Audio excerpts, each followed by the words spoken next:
Welcome, welcome, welcome to Charmed Persons presents Bugs in Space. Last time on Bugs in Space, our peerless group of adventurer bugs have set off into space, into the great unknowns in search of alien life.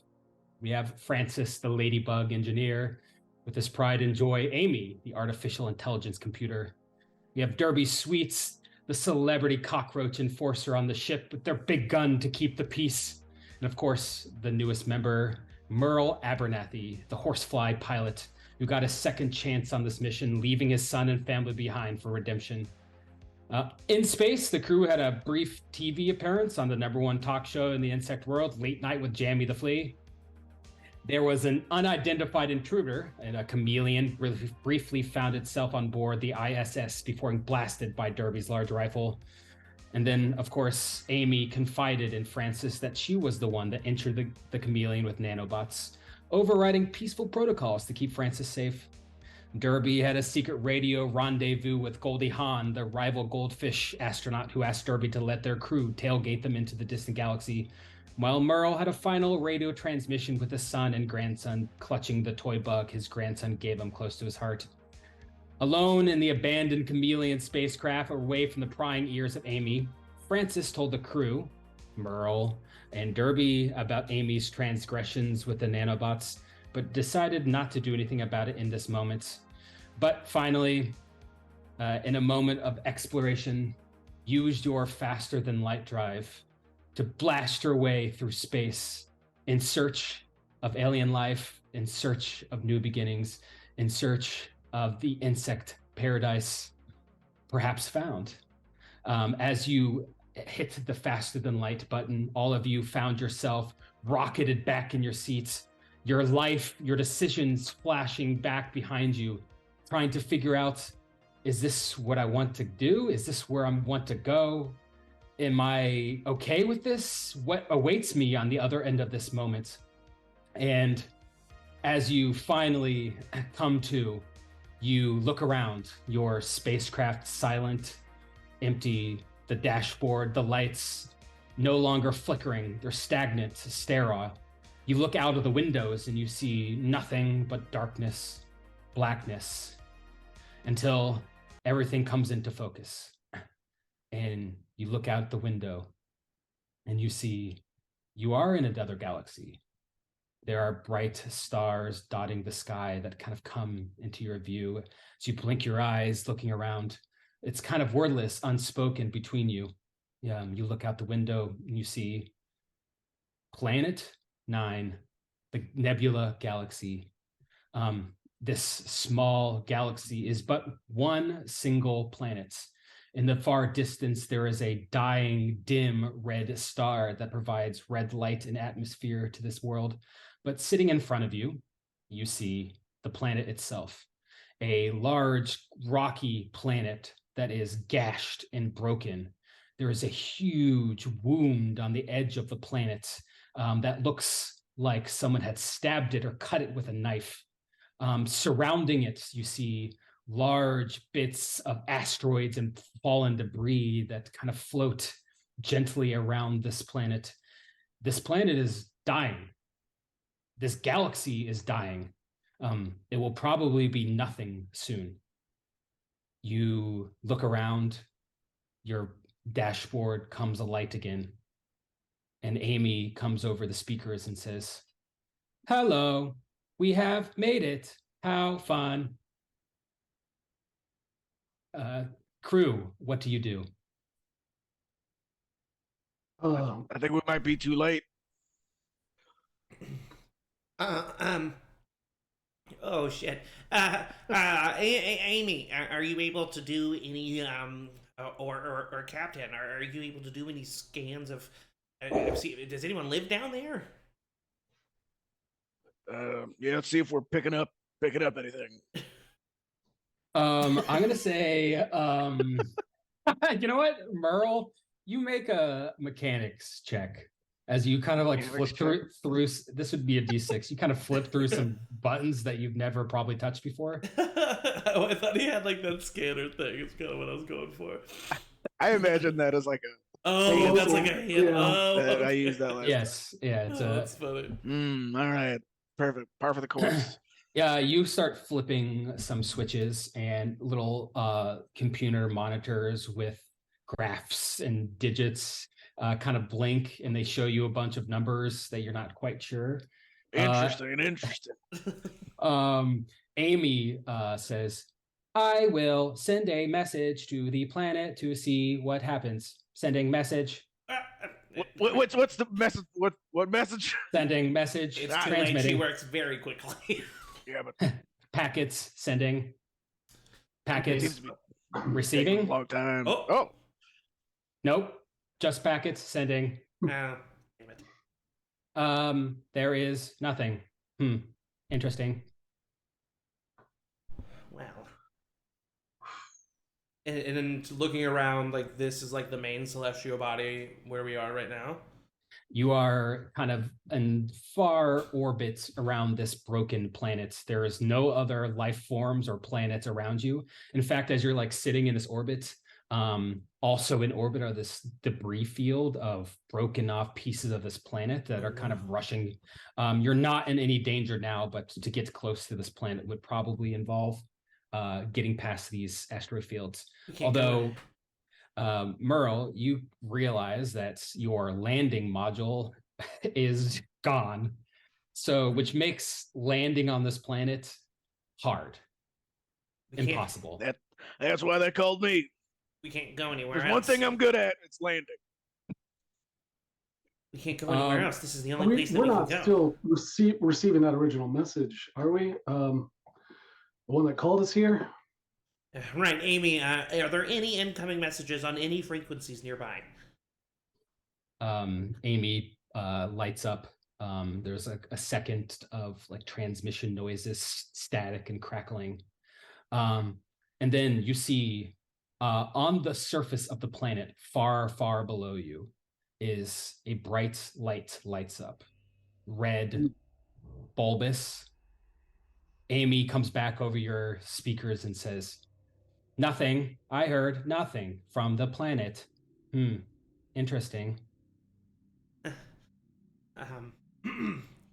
Amy, we seem to be seeing some sort of visual effect from the planet. Are you sure that you received no data? You know what, Francis? You can make a electronics check. Okay. So for me, this is a D8. Yes, it would be a D8. Oof. Nice. All right. Thank God you guys are good at stuff. Critical success. Amy says, I have not received transmission from planet, but it seems we have been sent a welcome party. And from the surface of this planet, you see the light is growing bigger. It is coming toward you. And as it comes towards you into view, it's coming straight for you, but it's kind of expertly timed to miss the asteroid fields. And you can tell that it seems to be a small shuttle module, perhaps. And Amy comes over the speakers and says, it seems like they are sending a welcome shuttle for us to go on. I'm sorry, we can't land on the planet with our ship. Welcome shuttle. I don't know. This is outside of my purview. What do you two think? We tell like, is there we can like blow up the image of the shuttle to get a better look at it before it gets too close? Yes, I think you can. With Amy enhance. Hacking, enhance. You see a big blown up, crazily pixelated image that somehow becomes HD. Pops up on your computer screen. And you can see it is a slim, like cylindrical spacecraft. It has no markings that you've seen before. In fact, doesn't look like anything you've seen before. Amazing. And as you look, you can see that there's nothing inside of it. It is unmanned. And as it gets close, Amy says, "It has begun docking procedures to dock with us. Should we allow?" I don't know that there's anything we can do to stop it. I mean, at this point, that's why we're here, right? Correct. We didn't come all this way not to learn anything. Amy, proceed Keep your docking gun. procedures. Keep your gun by your side, Derby. I'm gonna suit up and move towards the docking bay. Yeah, that's Yep. a good idea. Everybody shoot up. Yep. Everybody. That's an order. I cannot. Everybody remember suit I'm the up. captain. You don't need to. You don't need to suit up, Amy. You'll be just fine. I love you. You all suit up and you head to the docking. You can see this unmanned shuttle vessel kind of floats in orbit, and you can see that Brilliant. its docking mechanism is pretty advanced. In fact, even though you've never seen this model of shuttle, it seems like it is a skeleton key of sorts, and easily enough. In fact, it skips by the one dock that was destroyed that the chameleon ship used to be in, seemingly knowing that it's impossible to dock there, but does dock on the opposite dock. You hear the sound of the airlock tighten, the sound of the metallic ends of this shuttle fit snugly into the side of your ship, and a green light appears over the door, and Amy says, "Docking completed." Can we maybe run some sort of test on the atmosphere in the tube? I don't know how this stuff works. I don't know if that's possible. I don't know if we're going to be able to do it until we are inside the ship itself, so it does make sense to stay suited until we are within the shuttle. But yes, once we're within the shuttle, I do think Amy will be able to see if we would be able to breathe the air in there. Yes, of course. I am at your service. Well, you are a team, Amy, of course. Haha. Derby, I don't mean to, make you do anything you don't want to do, but if you wanted to be the first on that shuttle, I definitely would not argue. I know what my job is. Don't worry about this. Earl, we need you for the return ship. What's the point of being the captain then, I guess? Staying safe. Derby, the door to this docked shuttle opens before you. You have your gun out. Inside, you see empty. In fact, it's pretty small in here.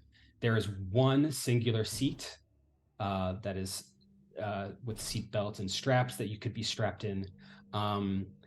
It looks like this is a single unmanned shuttle. All three of you could fit in here. Yeah, I mean, you're small bugs. I mean, this is smaller than maybe human size, but I mean, you're small bugs.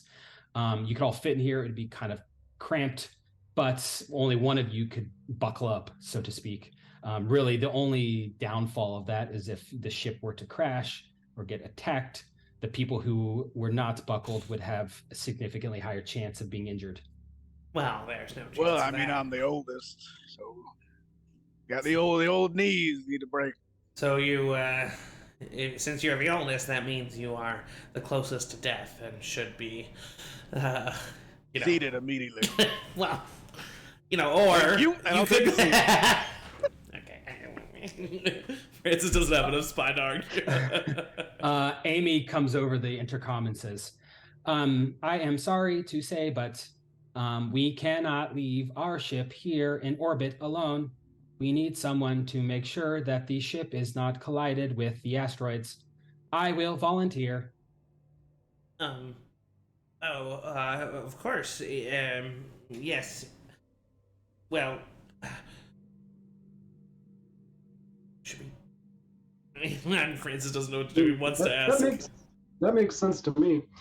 And hey, I wasn't gonna wear the seatbelt anyway. Somebody else should use it.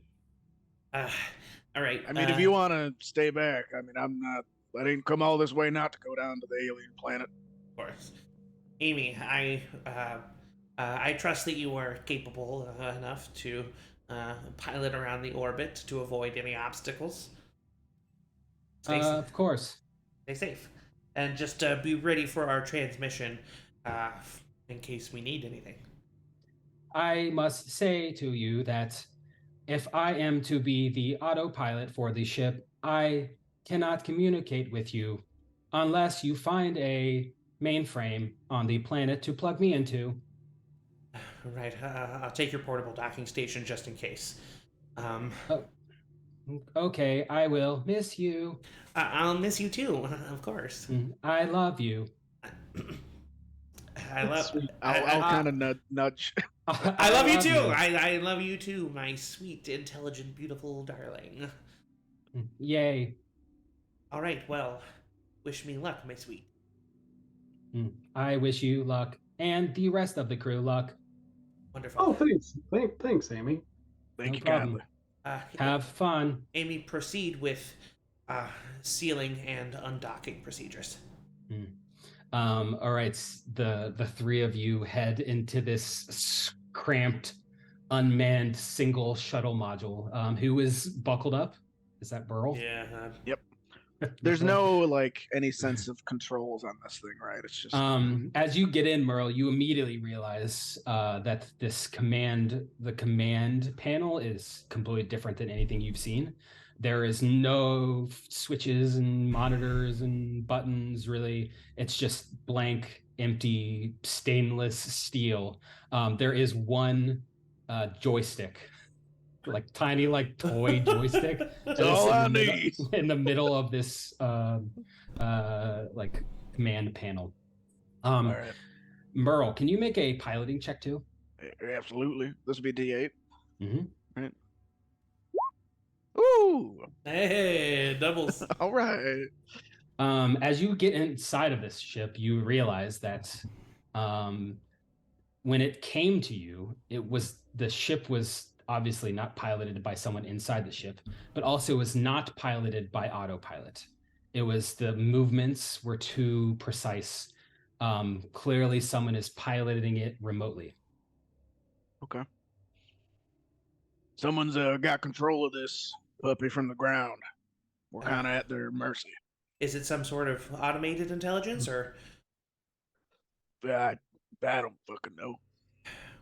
The fact that we could be about to meet an extraterrestrial life form is mind-boggling. I mean, simply the fact that this ship has a seat and a joystick in which to grab that recommends or that means that we perhaps have a similar physiology, which in and of itself is a scientific phenomenon. I mean, these people could just be balls of energy, but no, they are clearly carbon-based life forms.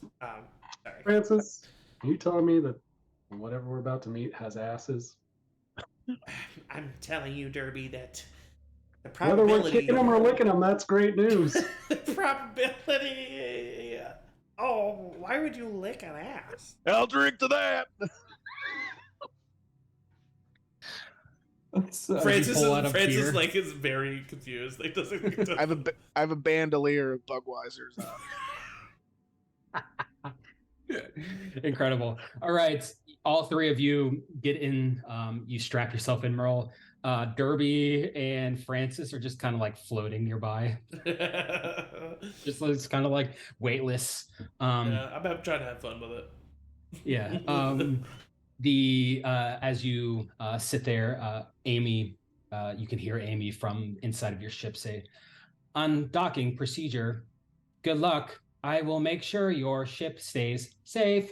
Thank you, my love. I love you." I love you too.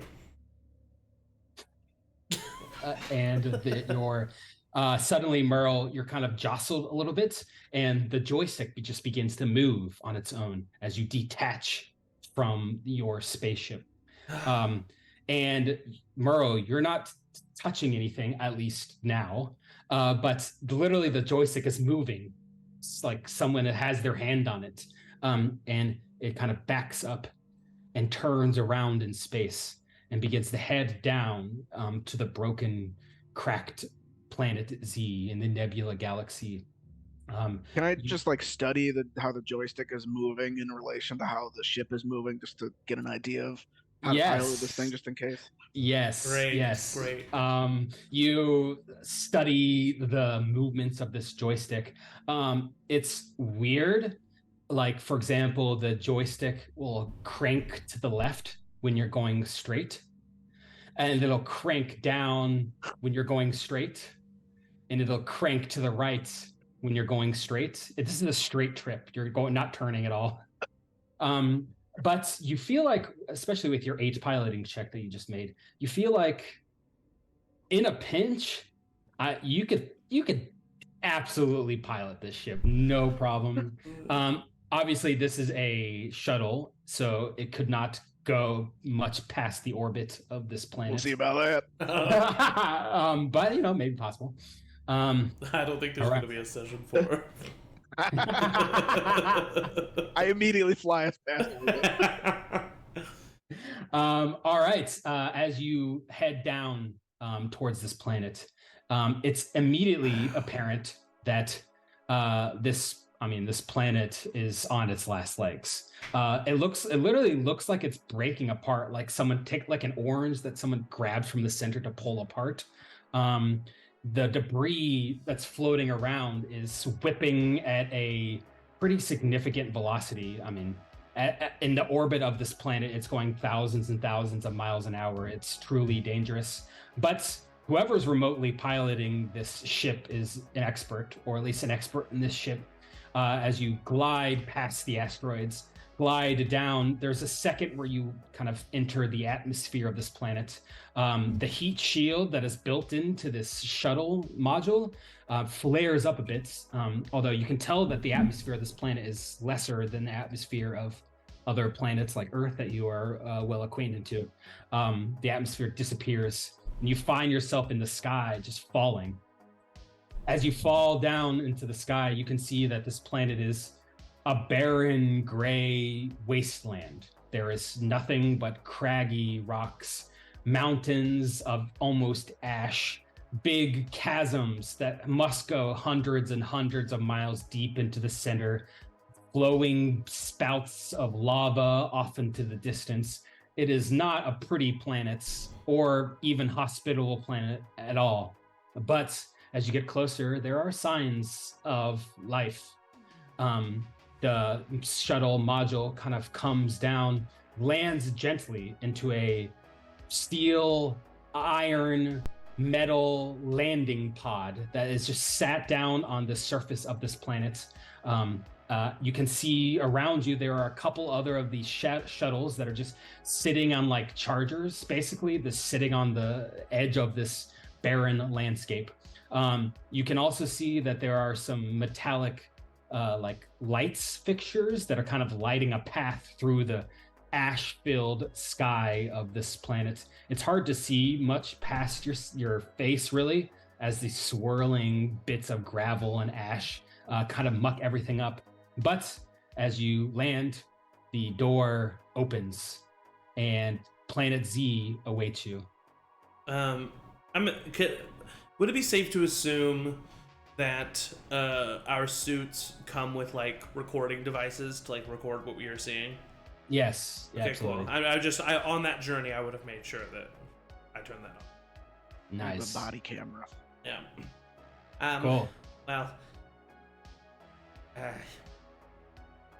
fresh one out's rotten egg, and I try to be the first one. I try to be the first one off the ship.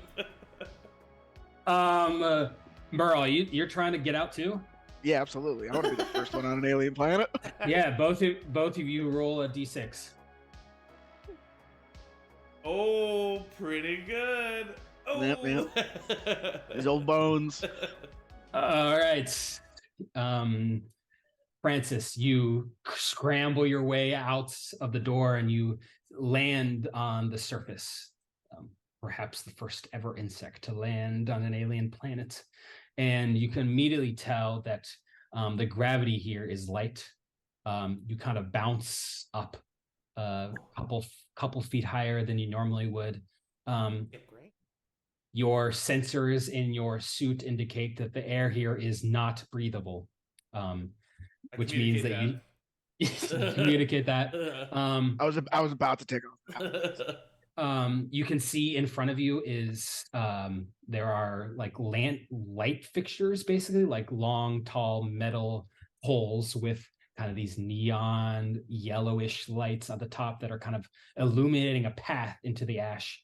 There's pathways that seem like they had better days, but they're definitely kind of like metallic little roads that kind of lead off into the distance. You cannot see where they lead, but it seems like this is the only way to go. I am just reeling here. This is amazing. Wow. Can I take out my life sign sensor? Am I getting any hits on that around us? Yes, you pull out your life signs sensor. You kind of do a 360 around. Nothing, nothing, nothing. You point it down the way that the path leads with the lights. Faint blip. I'm getting something that direction. All right. And follow up with a look down the scope of my thermal rifle. Yes. Smart. You look down the scope of your thermal rifle. Don't see anything. There's no signs of any heat sign signatures or any creatures, at least within viewable distance from your rifle. And do we need to discuss some sort of plan of action, or something that or do we just, or are we just doing this, boys? I mean, we're here under peaceful pretenses, you know. I mean, it's clear that the circumstances of this planet are dire. Anything that's here could be desperate. I think that a little bit of caution as we move forward is probably apt. So Right. Right. Well. Also, Amy's up there controlling the ship. Yeah.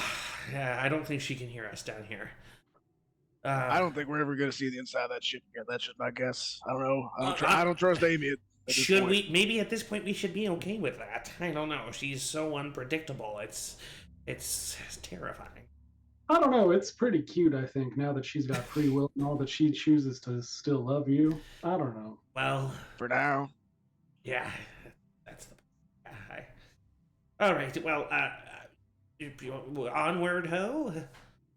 Onward and upward. All right, I assume Derby is leading the way with your rifle. You you bound forward. It's kind of fun. It's like a meme, basically. As you make your way through the ash, you travel down this path for a little bit, and it's clearly man-made or something made, because at one point there is a giant chasm that a bridge has been built to traverse across. In fact, there are a couple of these bridges, incredible feats of engineering prowess that I think that Francis, you might appreciate. Where they got the materials to build this, definitely not on this planet, but clearly made with beautiful metallic material. Is it just at a glance? Is it any kind of material I would recognize? Let's see. It's make a knowledge check, we'll say. Okay. Right. Just a D6. Yeah. Yeah. Pretty good. It looks like metal that you have seen used on Earth, built to build. The skyscrapers, there's nothing about it that seems alien to you. The only thing alien about it is that it has been built here on this desolate planet, far away from other life. Do I find like a piece small enough to just like put in like a pouch?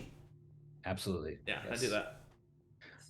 Is there any like plant life? Do I see any type of vegetation? Yes. Well, mostly no. There are. If there was, no. If there was plant life on this planet once, it's long gone. But as you're traversing down this road, just kind of coming into view, mostly for you, Derby, followed by the rest of you following behind, is a small botanical greenhouse. It is made out of glass. There is the sun of this galaxy is dying and dim and red that casts the red glow across the sky. So it seems like whoever built this greenhouse installed a light fixture above that is shedding this bright neon yellow light that is somehow only visible when you're close up near it because of the swirling ash. You look inside the greenhouse and it looks like lush greenery in there. It's not that big, but someone's obviously taking care of it. And that's where the path is leading us? Yeah, the path is leading not to it, but past it. Mm-hmm. We want to check this out? Yeah, Is absolutely. there any other pings on life reading before we You use your life sensor. No pings in the greenhouse, but slightly bigger ping down the path that you're heading on. Greenhouse seemed clear as far as I can pick up. Well, I mean, when one has an opportunity to see some alien flora, one should take it. Absolutely. I go to the door and just see if it's like a locked door or unlocked. The door is locked. I mean, the entire place is made out of glass, but the door itself is locked. You're all here for your things, and I'm here for mine. Watch Daddy work. And Gross. I want to try to. You might make Amy jealous. I would like to try to make a. I am proficient in electronics and like mechanic stuff. So I don't know. Want to go software or hardware here? I think I'm going to take out my repair tools and just see if I can like hardware, not software, and try to like find the mechanism that like unlocks this door. Yes, you pull out your repair tools, which are lizard branded. You had replaced your tools with the tools from the chameleon ship. Yes. All right, make a repairs kit. Alrighty. If I'm good at like hacking and decoding, can I like help him? Is there like yes, you can. You can roll a d6 and we'll take the higher of those two rolls. But if you do this, you will incur some of the risk. But the risk of this is perhaps not being able to get through the lock. Cool. Do I roll a d8 or a d6 with my repair tool? D8. D8, cool. Okay. Okay, 5 is a full success. Nice. Merle kind of come up. You know what? Lock... Thanks, Derby. No, I'm just kidding. Sorry. The lock on this door does have like a electronic keypad, but with the help of Merle and your hacking, that you kind of put your device and plug it into a USB drive inside of this thing. You take out your repair kits, Francis, and click, the door opens. Oh, these fingers still got it, and I just creepily make my way inside this greenhouse. Good job. Inside the greenhouse is a forest of greenery. There are plants, there are shrubs, there are small trees. It looks like it's chaotically put in here. There is no rhyme or reason to what is planted. None of this looks to like things that you've seen before. There are dandelions that are bright neon green petals. You can see there are shrubs that instead of leaves, they're just long pieces of bark. And Francis, as you kind of like take a step in there, your suit sensors start to go off, and you realize that these plants, or at least one plant in here, is giving off very, very harmful gases that is kind of suffocating this room. Oh my goodness. I relay that to the team. So be very careful with what you touch and what you. Honestly, our filters are made for every contaminant that we know of, but there's obviously going to be contaminants. You know what I'm saying? Here that we don't know of. So. If there's something that's if there's something that looks like it's like bearing fruit, that's bearing some type of food. That's the kind of plant that I would like to put in the jar that I was given. All right, Merle, off to the side a little bit, you can see there's it looks like a separate, not exhibit, but part of this greenhouse. There is like a little cordoned off area that has some soil in it. It's one of the only places in this greenhouse that is not completely overgrown with plants. And sitting here is a small plant that is bearing 3 peaches. It looks like it's not a peach tree. It looks like a soybean plant that has somehow produced peaches. And as you come up to it, you can see that these plants nearby are kind of wafting these neon vapors, and they seem to be swirling around the peaches on this plant. And you can see the skin of the peach is slightly rippling. I would think that that's our culprit of toxic fumes. That seems like it could. How big is the vial? I can't fit a whole peach in there, right? No, it's a test tube. I'll fit if I could take a little twig or something or off of the tree and fit it in the vial. All right, so you take a little twig off of this little peach tree, so to speak, put it in the vial. Merle, you are a farmer. Yep. And so you kind of instantly realize something that's going on here. This peach tree is an organic material that seems to be growing here in this greenhouse, but it is an outlier amongst these plants. This peach tree is the only plant that is not producing these noxious gases. And in fact, when you grab the peach, it just kind of crumbles into black dust in your hands. Ugh. That's not right. I don't think. These vapors are destroying the plant life in here. Well, the plant life that's not like them, I guess. It's the only one is this. Yeah, this peach. They're attacking it. Seems like. If I just touch a random leaf on a random other plant, does it fall apart? You touch one of the leaves and it kind of curls up in response to your touch. Seems vibrant, thriving. Have you all ever seen the movie Avatar? The ones that are like neon green in color, are they bioluminescent? Yes. Very distinct color. Interesting. Yeah. I'll try to take one of those then, if I can, if the peach tree's not responding, and put it in the test tube. Okay. Careful, Merle. Careful. You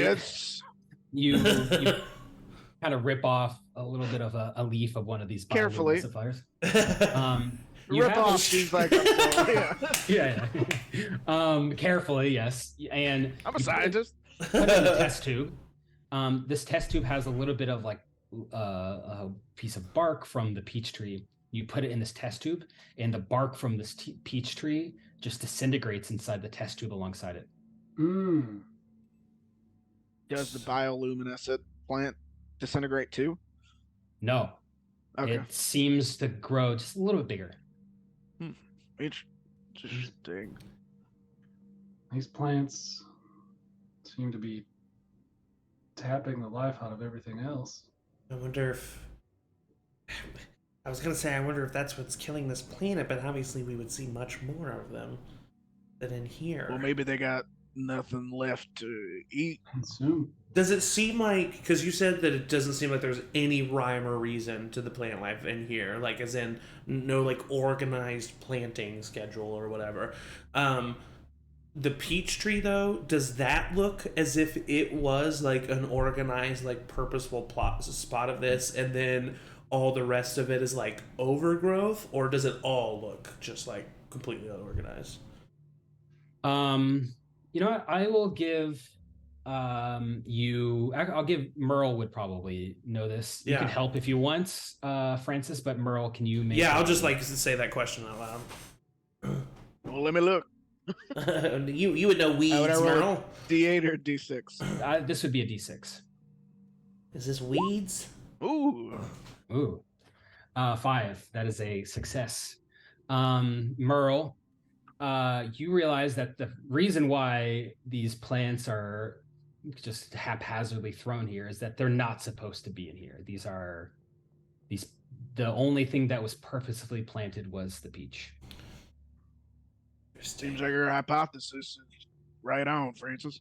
Oh. Merrill, I'm sorry, I underestimated you. What? I just What do didn't you know. mean? I didn't know you would know the word hypothesis. So, I'm not some sort of moron. I flew halfway.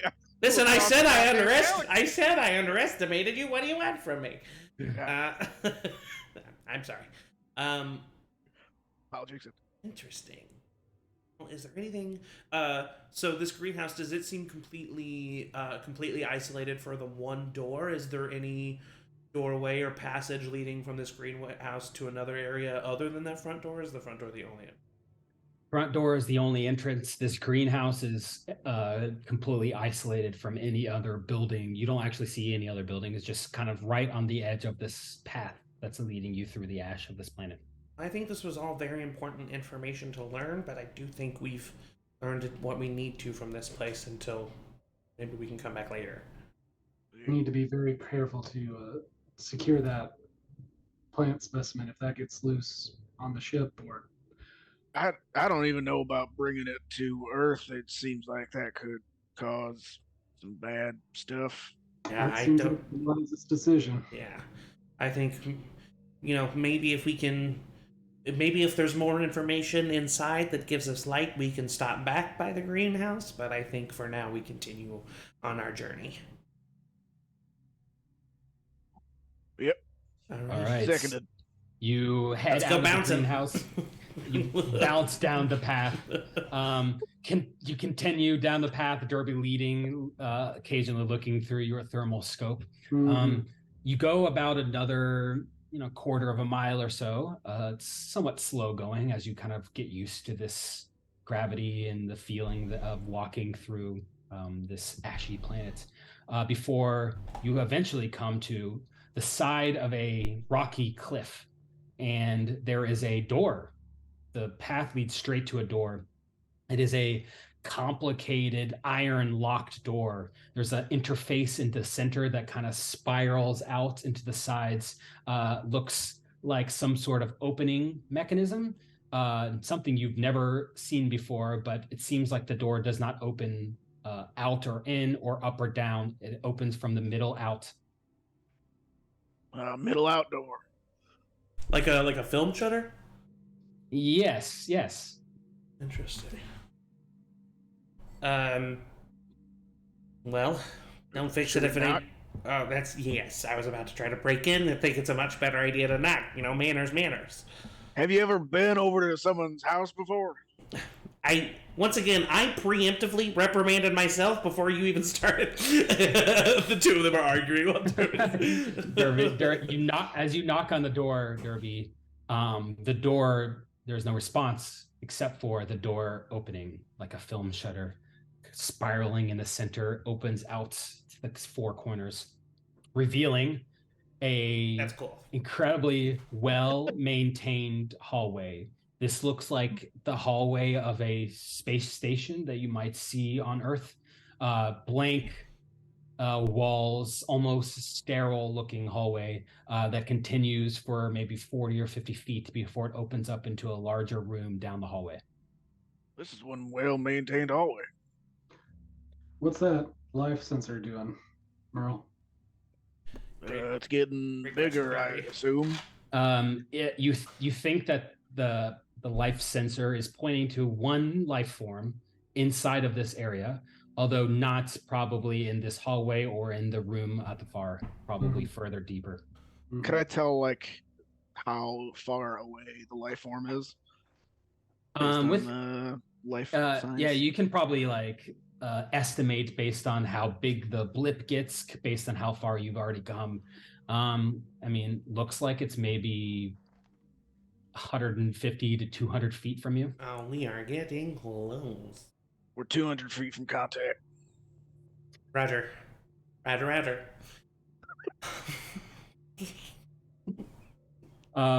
right, I assume you're making your way down this hallway. Me so excited. All right, calm down, friends. Derby. We're ambassadors here. Put on your big boy pants. Well, he did become an ambassador, not a senator. Sorry. Derby, as you continue down this hallway, you're the first person to get a look into this room that opens up. It is basically what you would know as an empty control center for a space station. There are computer screens set up in stations all around the room, most of them blank, most of them covered in some dust. Looks like they haven't been really used in a long time. There are servers that stand tall with whirring lights and noises, but all of it is of a sleek design. I think the rest of you, Merle and Francis, especially Francis, could notice that these computer monitors are, reminiscent of equipment that you would have on Insect NASA, but slightly different. Perhaps have the same functions. A lot of these monitors show like frozen diagnostic screens, loading bars, percentage rundowns. But otherwise completely empty and looks like it has not been used in a while. Sorry, did you say that it was in? You might have said this already. Did you say it was? Is it in a language that we understand? Or do we just recognize what it is based on context? No language that you understand, okay. Although mostly, progress bars and loading bars and diagnostic charts that don't have language. The language of science. Yes. What is our what do our suits say about the atmosphere in here? As you step into this room, seems like this space station and that film shutter door behind you is an adequate enough airlock that you could breathe in here. Should we free ourselves of our helmets? There's not a chance I'm taking my helmet off. Right. Yeah, I'll do it. If Merle says that, Francis will wait until Merle does it. I'll take like a deep breath in before I take off my helmet, and then I'll pop it off and you breathe. pop your helmet off, take a big whiff. Smells like peaches. It smells like peaches. Oh, well, I gotta see this. And I would take my helmet off and take in a big whiff. I'm just kidding. It smells like shit. Oh no! It's even better. Ew,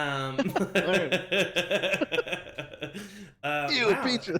That smells so pleasant. Oh, Sweet. Derby, are you sure? We need to make a quick exit. I'd implore you boys to put your helmets back on. I'll clip it on the spot that can safely hold the helmet that we all have built into our suits. Yeah. Lip?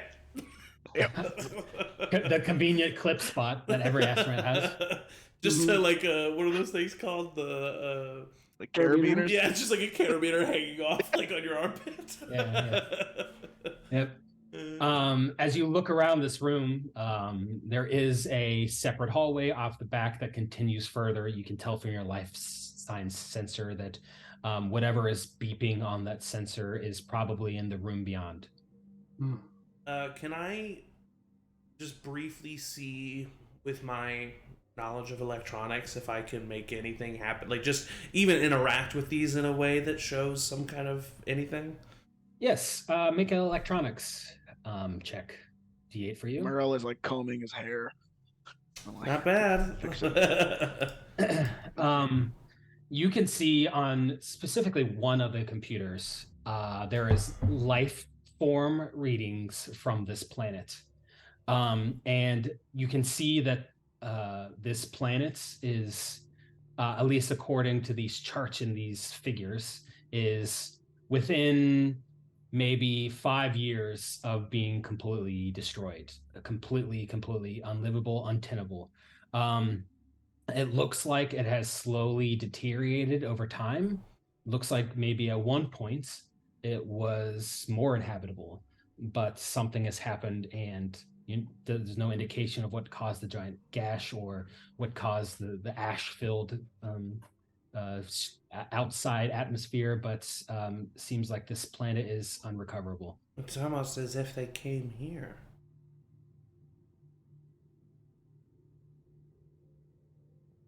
Interesting. Well, should we make contact? You don't think that... Couldn't be. I mean, please, now's the time. Well, if, the former giants that controlled our planet, if they would have continued to... Humans. Yeah, I don't like to say their names. If they would have continued to be the dominant species of Earth, then, I mean, arguably, Earth would have looked exactly like this. I don't know, just an interesting thought. I don't believe in climate change, but yeah, maybe. Oh boy, alright. I'd rather die than listen to this. It goes down the hallway. Okay, as you make your way past the abandoned desks and the computer monitors, you head into the back room. And as Durba, as you kind of peek your head around this room, your Merle, your life form sensor is now beeping heavily. I'm gonna start calling you Derb from now on. Derb, you can see that this room is a cafeteria. It seems like at one point it probably served, 10 to 20 people. Small little kitchen in the back. The cafeteria now is abandoned. There is some trays, no food left out, but kind of discarded trays sitting on some of the lesser tables in the side. All of the seats, the benches have kind of been pushed away. And you can see there's one cafeteria table in the center of this room. And you can see a figure is slumped over this table, head down on their arms, maybe sleeping. Doesn't seem like whatever this creature is knows that you're coming.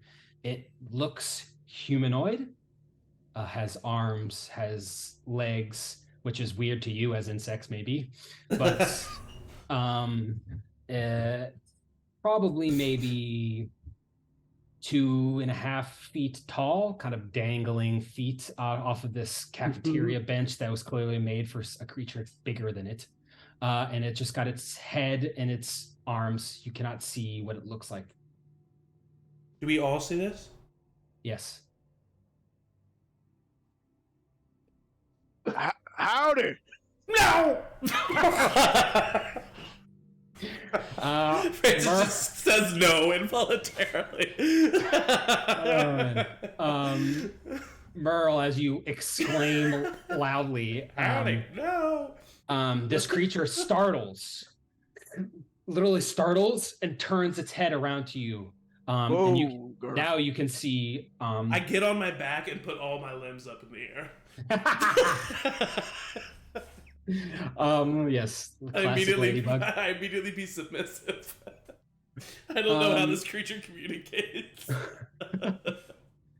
You can see it now for the first time.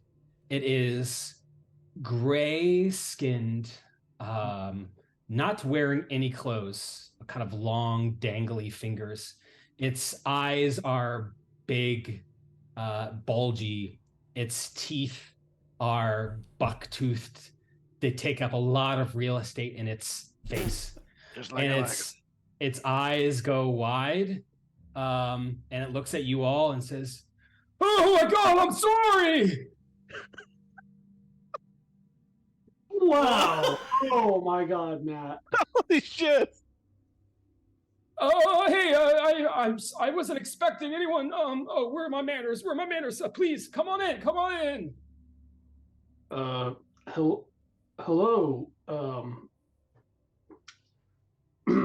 And go into my speech that Athena helped prepare me for when we run into such a creature.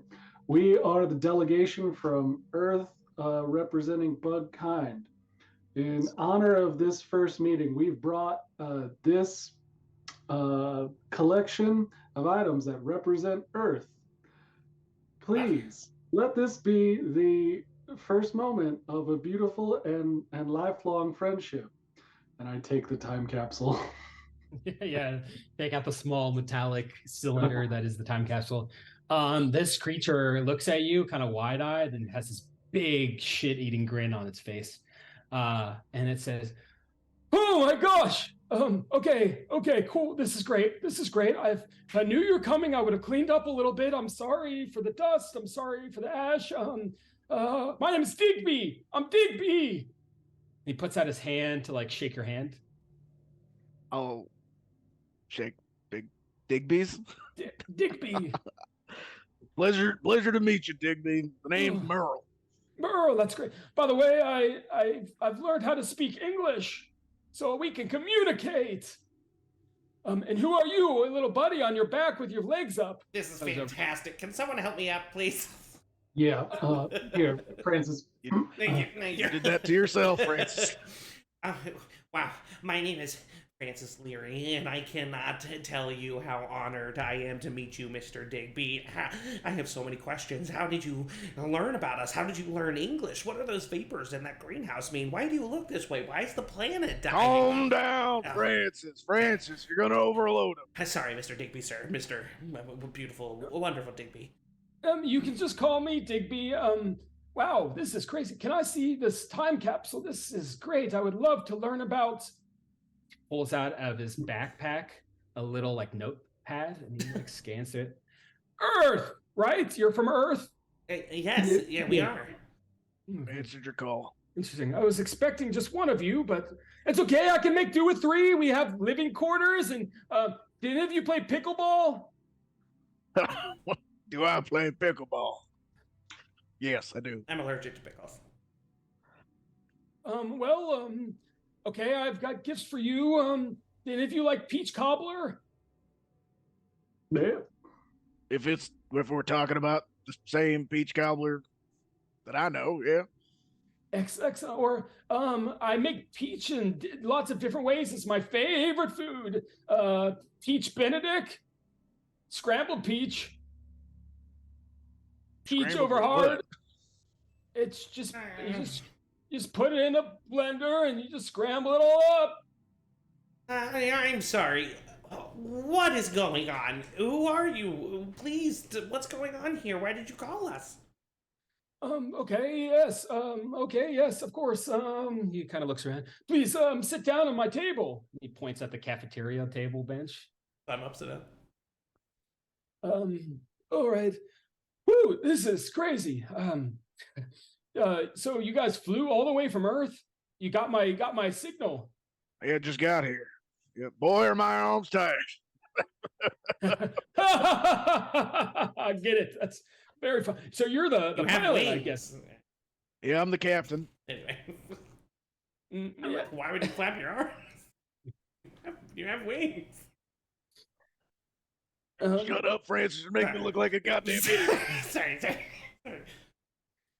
Just so you all know, I am very cool, of course. And just sorry, Matt, to interrupt, but just for clarification, because I don't think we've ever officially specified this. So you said he's like 2.5 feet tall. Yeah. Are we the size of bugs, or are we bigger mutated bugs? No, you guys are tiny. So this man is also a giant to us. Oh. Yes, correct. But we are in spacesuits that are the size of humans. You are in space. Forgot about that. How did I take off my helmet? There's controls, I'm assuming. Because we control the arm. Yes. Yeah. The helmet area of your spacesuit is a little like pilot seat in its own that you can like control Men in Black style. I think it's good I think that was a good reminder to the viewers just how remember ridiculous what crazy this is. Anyway, sorry. Yeah, also, I in look my like spacesuit, I sit on the bench. I would say being reminded of that Francis like definitely tries to make himself like big, like taking it. Okay, so yeah, you're the pilot, Merle, correct, right? Captain. Yep. Captain. Merle Nutmeg Abernathy. Nutmeg, that's great. Francis, I guess you're the engineer. Correct. Software and hardware. Manufacturer of Amy, artificial insect mechanical engineer. It's an artificial intelligence that I created myself. Honor to pleasure. Oh, that's I kind of dabbled in artificial intelligence as well. Oh, really? Yeah. Maybe I'll show you some of my prototypes. I never quite got it off the ground, so to speak. But if you have your own working one, let me see them. Oh, right now? Sure. Oh, well, it's not available right now. Currently, it's back on our ship in orbit. Speaking of, were you the one piloting our shuttle down here? He looks around. Yes. Because you said you were surprised of our entrance. And, like, Francis is, like, making eyes at Derby and Merle, letting them know, like, I am weary all of a sudden. Yes, it's just me here. I've been here. Okay, let me just get out my bio out of the way. And then we'll play a rousing game of pickleball or maybe some euchre. All right. So Dibs on I've Derby. been us pilots have got to stick together. I'm a pilot and an engineer and an enforcer. I'm by myself. So I've been on planet Z now for a while. It's kind of lonely here, just me and myself. So I have taken to. I heard that you went into my greenhouse. I did lock that, so I'm just kind of curious how that happened. We're very talented. You must have forgot. Okay. Hey, if you broke into my greenhouse, no sweat off my back. Kind of leans back. No, I would never. No, I wouldn't do that. Well, I've been here for many years now, and I figured like this is a kind of mediary place, a place in between the worlds that maybe if I send a message out, other intelligent life can come here and we can play pickleball together. Maybe if you're willing to, you could show me your home planet. I could come back with you and we can see how everything's going. Space, but between worlds, you said, Digby? Yeah. I mean, like metaphorically, it's right in the middle of the universe. Have you had any visitors from other planets? Oh, yes. There was this one guy, I think his name was Zorborg. And he's this guy, he's a good fella, good guy, bad euchre teammate. Yeah, he came by, he taught me about peaches. But he left. He didn't want me to go with him to his planet, so here I am, just Digby by himself again. Is that? I don't know if there's like an insight check that exists here, but I want to know if that's true. If I can't roll, I can't. It's fine. Yeah. Make an insight. It'd just be a d6. Okay.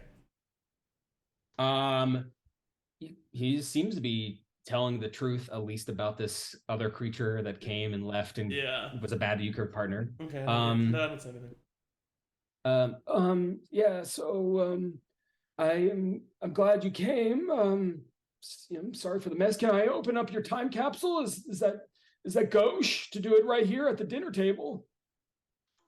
No, go ahead. Is there dinner? Oh my gosh, I'm so sorry. Everyone, stay right here. Oh, okay, yes. We will wait right here patiently. He gets up and scrambles away. Well, 3 peach cobblers coming right up. Oh, wonderful. Take your time. Yeah, no rush. He leaves the room. What the fuck is going on? This is not okay. This is. I can't. Listen. He seems like a nice guy, but I love pickleball. I don't. Does he? Does he seem like a nice guy? Yeah, he seems like a crazy man. But there's some. Why would he's not? There's no way. Somebody was piloting that capsule. There is no way in this universe. He genuinely asked us to come here to play pickleball, right? I just want to make sure that there's no way that's an actual possibility. Is he some kind of exile from another planet that he's just trapped here? Maybe. What did the message say exactly? I can't remember. I can't remember either. The radio transmission. Yes. Yes, it said basically come to planet Z in an effort to spread benevolent alien friendships. Also I'm very cool, and has snacks. So it wasn't was like a distress signal. absolutely not. And Yeah. I mean, Yeah, in fact, you guys had to translate it. It was originally sent out in another language that you translated, and it seemed benevolent. There's no reason to suggest it was distress or had malicious intent. it seems like it sure sounds like it's this guy. I mean, it sure sounds like it's this guy. Yeah, now he's definitely the one who sent the distress signal, but he seemed genuinely surprised to see us. But you say that someone was for sure piloting that ship, and if he only dabbled in artificial intelligence, then that means artificial intelligence was not piloting that ship. No. Did you say that in the cafeteria that the table seems like too big for him? Like this wasn't meant for his kind? Yes. It's more a standard like human sized, not necessarily meaning that it's for humans, but he does look small compared to it. Even you all in your human size astronaut suits are fit better at this table. This isn't his home. Why is he here alone? This is fishy. How did he get here? Peach Gobbler! Come on up! Yeah. Yum yum. You threw in some peach Benedict, and you see there's a big ball of peach with like hollandaise sauce dribbled on top of it. All right, here's for you. By the way, and he pulls out his notes. Which one of you is the chameleon? They're on the ship. How did you know about that? I mean, I guess I was talking to nobody if I didn't know about that. You know what I mean? You've been talking to someone? Yes, a representative from Earth. They were supposed to come here. Wait, so you've been receiving messages from Earth? Well, yeah, just in the last couple of weeks or so. That's why I was expecting you, but you kind of snuck up on me. I expected a message when you arrived. We tried to reach out. I know the person you've been talking to, and as Merle said, they are on our ship. Alongside your artificial intelligence. That's fun. Yes, just to make sure that, everything goes smooth.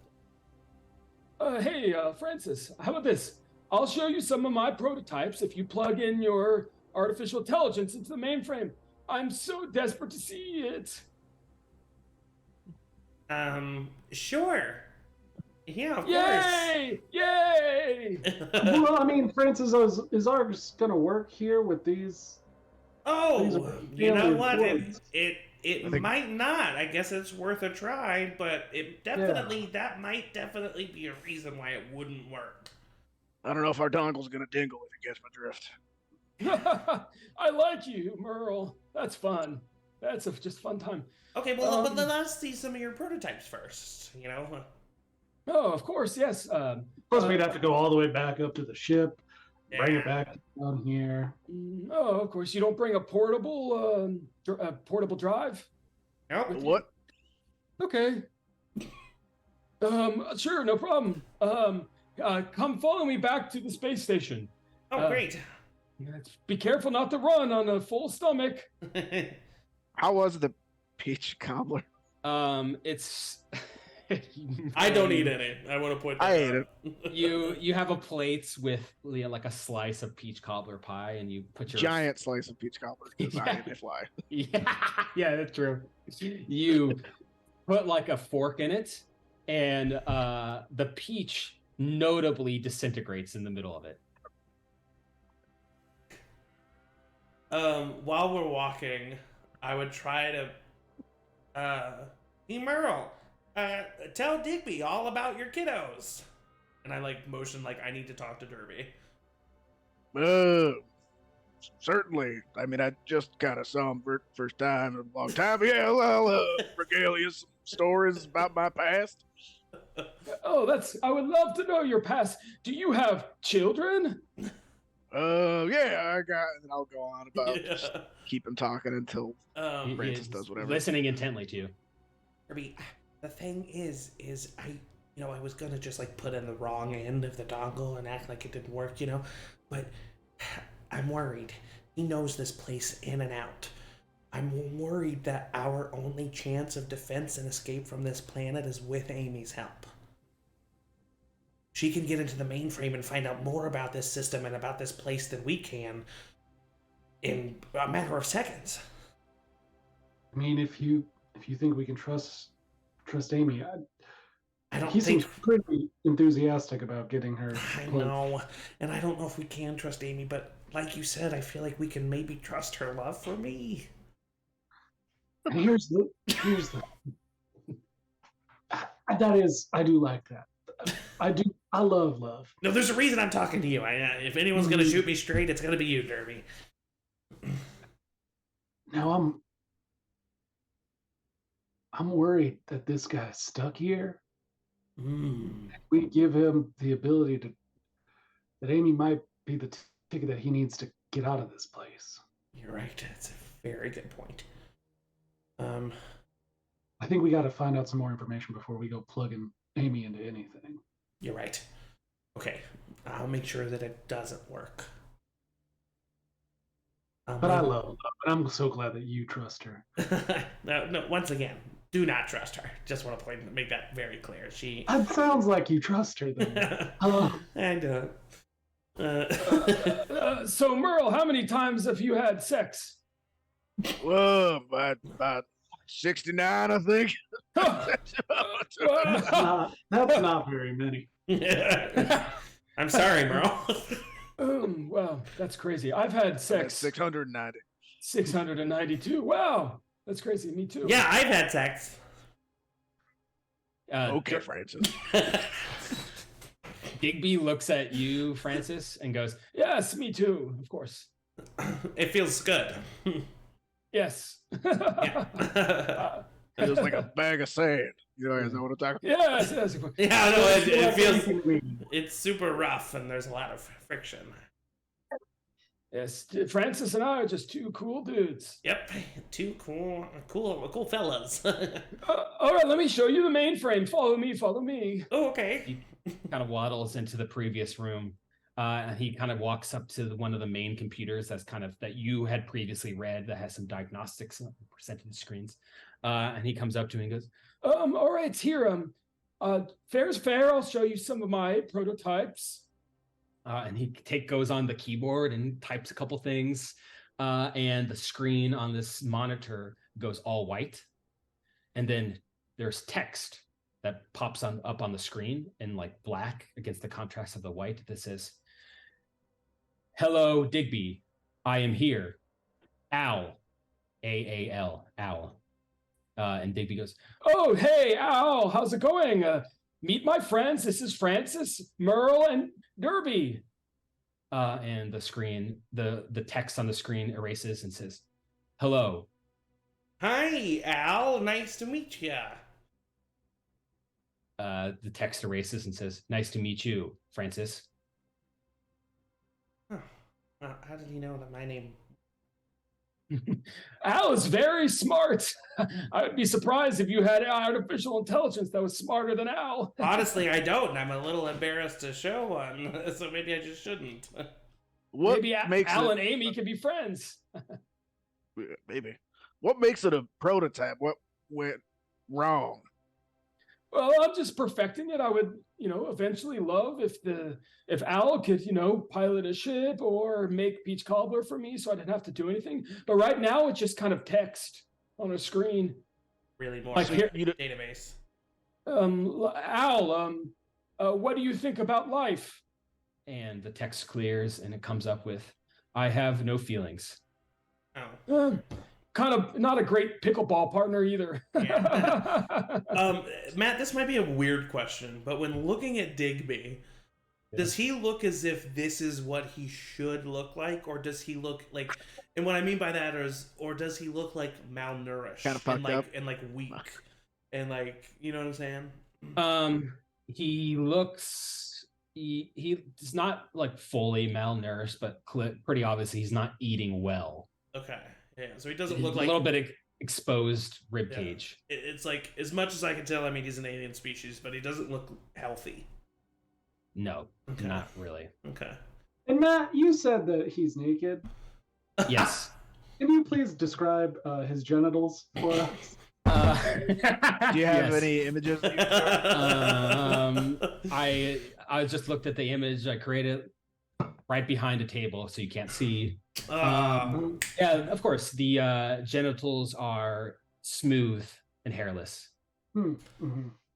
But there Like are a genitals Ken there, doll or is there or like, like a- Yeah, it doesn't look like there's anything. In fact, you try to get a look at the butt. There's a crack, but no hole. Oh, I do not trust this man. How do you poop? Excuse me? Al, how do you poop, Al? It's just a joke for the AI. Francis Al, didn't realize he was talking out loud. the text removes and Al says, I transmit packets through space. Oh, now Some that's contain clever. poop. Al is funny. Just Well, let me try to put on Amy. How about that? sure, great. He opens up a little panel on the side of the mainframe. You can see a bunch of like ports and dongle docks and other things. Oh, you guys have dongles? Oh yeah, of course. Love a good dongle. Yep. I take out like a screwdriver, my repair tools, Okay. and I shove it into one of the ports. And electrocute yourself. Make an electronics check. This is Please gonna be a one. this is gonna be basically a deception check. Okay, yeah. This is D8, right? Because it's electronics. You manifested it, Eric. Yes. Oh no. Digby looks at you and he says, is this a joke? This is a screwdriver. Yes, You're- I was joking. Of course. Okay.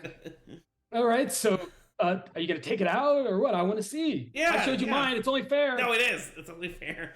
I take out the dongle, but then, like I told to Derby, I put in the other end of the dongle to the port.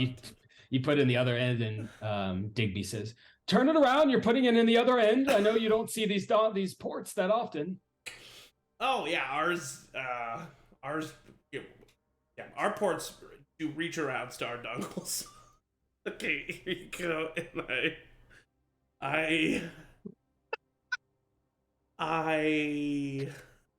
Hey, Digby! Yeah, wait. Excuse me, Merle. There's something important happening. He's staring at Francis. I start running. You said you... I just start running. Where are you running? Where are you going? You know, I don't know. I would say He's looking for the bathroom. Yeah, as I'm running, Irritable bowels. As I'm running in a circle, I really gotta go to the bathroom. Oh, okay. That's why he was asking where you poop. Yeah. Sort of comes out of nowhere. Okay. Yes. There's in the other room past the cafeteria. There's a hallway. If the second door on the left is not the bathroom, Okay. but the third door is not either. He yells back at him. Oh right. Well, that was weird. So That was weird. I go to the second door. okay, we'll get back to that. Digby looks at you two and says, "So either of you fans of dongles?" Love them. Can't get enough of them. Say, how... You don't have a ship here? Oh no ship. I had a ship for a while, but didn't really need it because I'm just gonna stay here because contrary to what people think, it's not so bad being alone on a planet that's mostly uninhabitable. That sounds pretty fucking bad, man. Yeah, it could be worse. I could be a tennis player. Pick a ball for All right. life. Where'd you Well- come from? Where's home to Where's home? you? Yeah. Oh yeah, well I came from a planet that from what I know about Earth is probably somewhat similar. I lived in a small house by a river. I was alone back there too. But I've always been inclined about the scientific types, so I decided Amy. why not just Why not go into space? You know. That's the most Now- non-committal answer I've ever heard in my life. I gotta notice that you're kind of short for a lot of these seats. That's with no judgment. I'm proudly a short king, but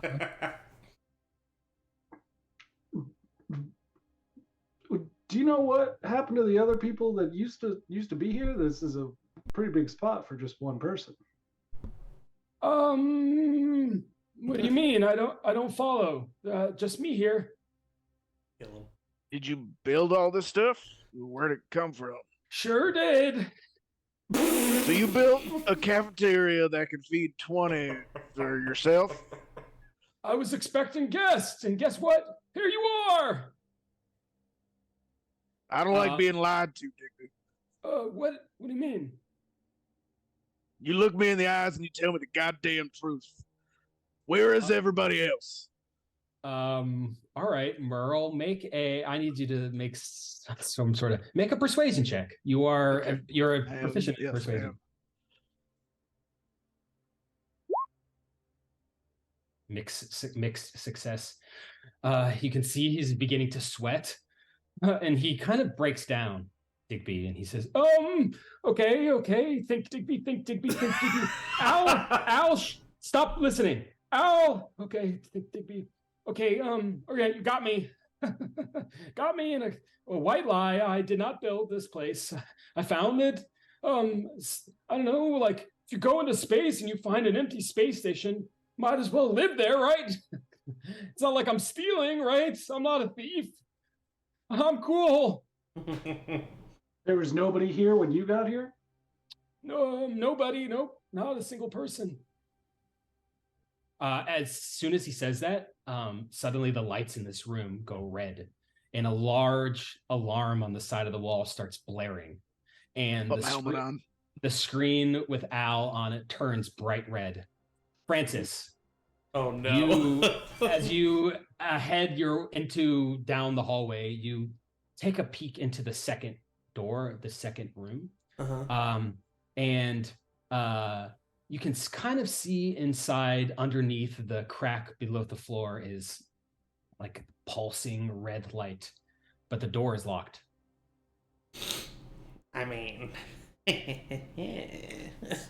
I'd take out my repair tools and try to unlock the mechanism. Okay, make a repair tools check. By unlock the mechanism, do you mean blowtorch through the door? Maybe. Okay, 4. Okay, you take your repair kit out, put it in like a lock pick into the door, turn, door opens, and you kind of push the door and you peek inside. It is looks like a server room. There is a stack of whirring computers to the side, servers and servos that are making this kind of low buzz. It's hot in this room. You can feel the heat coming from these active computers. It is obviously what is powering the mainframes in the other space station room. But noticeably, on the far wall, there is a bright red, basically dashboard, control panel, and these 2 red lights on top. And as you peek your head through the door, you hear a voice popping out that says, Ow. Francis. Of course. So good to see you. Please come on in. I step in. All right. Actually, wait. I say, if you'll excuse me, I'll be right back. Mm-hmm. And then I walk away, and I just briefly check inside the third door. It's a bathroom with a not a porta potty, a Perfect. urinal.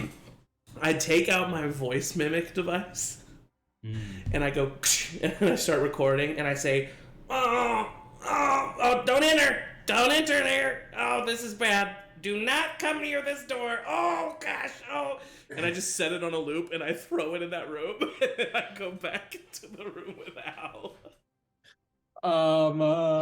As you throw it into the room on repeat, you open the door to Al's. And as you open the door, the voice calls out again and says, "Welcome back, Francis."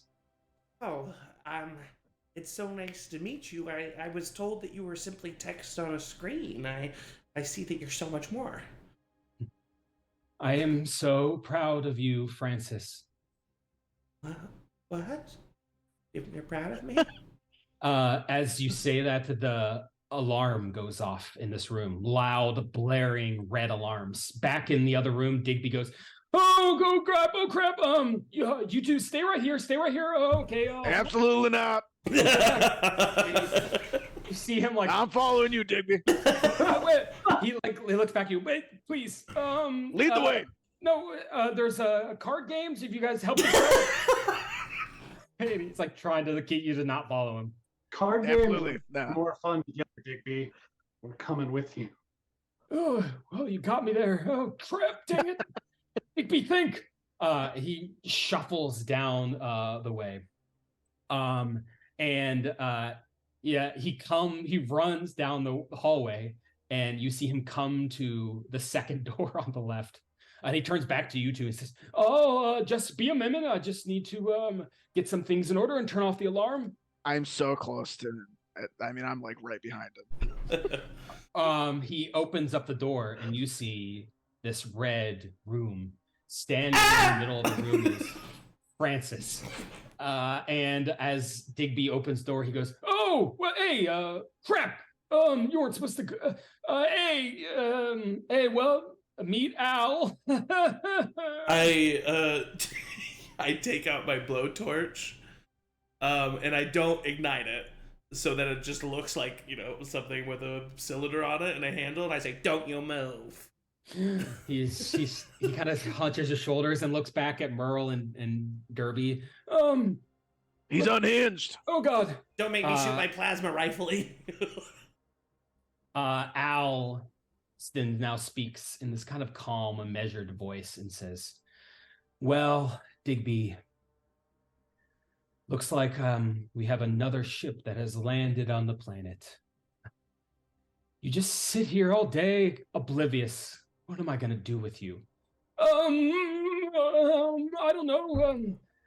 Oh no, I'm gonna get blowtorched. And No, it's a plasma. I put it down. Al says to you, Francis, "Please, I would love nothing more than to talk with Amy.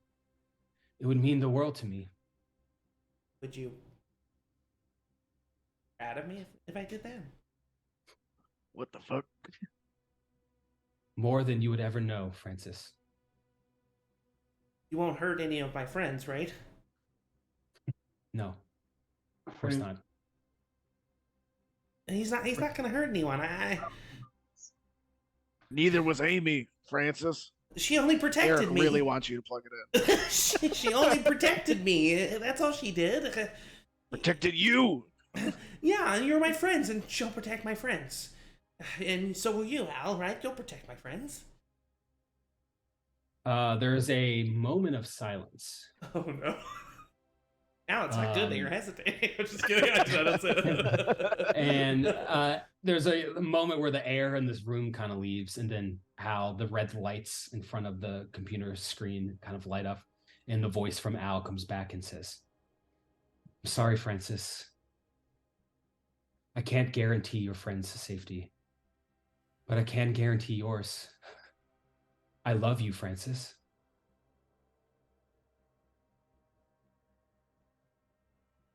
Oh, no. Oh, no. I'm going to roll a d6. We didn't come all this way for nothing, Francis. I Do it. I don't. Al, I don't know if I can trust you. But I do trust Amy. I put in the dongle. Yeah. as you put in the dongle, the lights on the mainframe kind of light up and blur and whiz and whir around. And you all hear a voice come over and say, "Hi, Francis.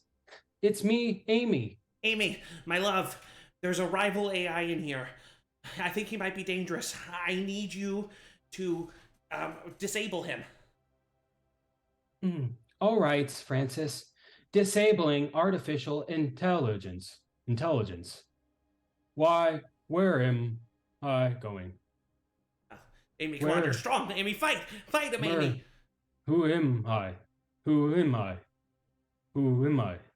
I'm Al. No!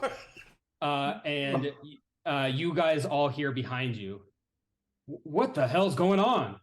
And you see Goldie Hawn standing in the threshold of the door. And she looks at you, Derby, and goes, "Damn, did I walk in on some weird fucked up shit?" Yeah, you did walk in on some weird fucked up shit. I wish it was hotter, but well, it's kind of hot. It is kind of hot and steamy in here. And Digby goes, okay, and he goes over to the wall, and there's a lever, and he pulls the lever. And as he pulls the lever, all of the computer monitors on the screen in front of Al turn to one large, like segmented video screen, basically. And you see the shuttle modules all destroy, blow up. You see shrapnel get blown like apart. Our shuttle, the one that's in orbit? No, the shuttle module that you took down to the surface of the planet. And just that. And Al says, "All right, thank you, Francis. Now, I appreciate you giving us your coordinates to Earth." Oh, no. And then you hear kind of a muffled voice saying, "I'm here, Francis. I will help. I'm Al. I'm Al." And Digby goes, well, this is awkward. I guess we're not playing pickleball." Amy! And Oh, sorry, go ahead. that is where we're going to end. No! No! All right. Thank you guys for playing. I mean, that's the end, right? We're all fine. I mean, there was no way on God's green earth that I was not putting that dongle in that computer. No. I'd have been more mad if you didn't. I mean, I kind of thought you were going to run away earlier, which would have been fun. Okay. Thanks for playing. If you guys like charmed persons, and why wouldn't you? We have lots of content. Wednesday, Last of Us. Sunday, D&D, Candlekeep, Monster Hearts. It's all coming. And catch the last session of Bugs in Space in 2 weeks' time. We'll figure out what's happening. Okay. As we head out, and of course, as always, everyone say bye. bye. I am Al.